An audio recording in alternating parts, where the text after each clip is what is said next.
এই আমার কথাগুলো, আমার কিতাব,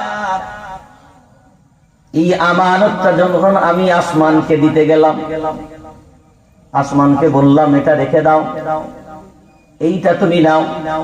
আসমান বলে এই কিতাবের যে ওজন, এই কিতাবের ওজন বহন করার ক্ষমতা আমি আসমান আমার। জোরে বলেন নাই।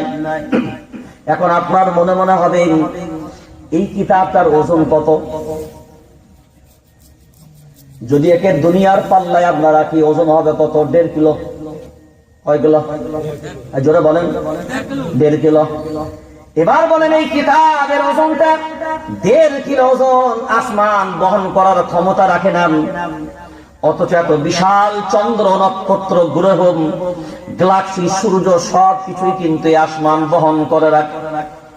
সূর্য আছে চতুর্থ আসমানে, এত বিশাল সূর্য, তাকে ধারণ করার ক্ষমতা কিন্তু এই আসমানেরই আছে। এত বিশাল চন্দ্র, সবাই আমরা জানি দুনিয়া থেকে সূর্য কত লক্ষ গুণ বড়। জোরে বলেন। 13 লক্ষ গুণ বড়।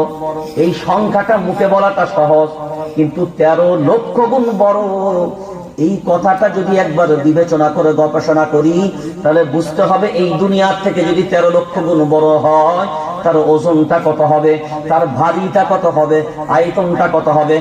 একটাই ল্যাম্পের মতন জ্বলে, আমরা দুনিয়ার জমিনে একটা রুটির মতন দেখতে পাই, কিন্তু সারা পৃথিবীকে আলো করার ক্ষমতা তার ভিতরে পাওয়া যায়।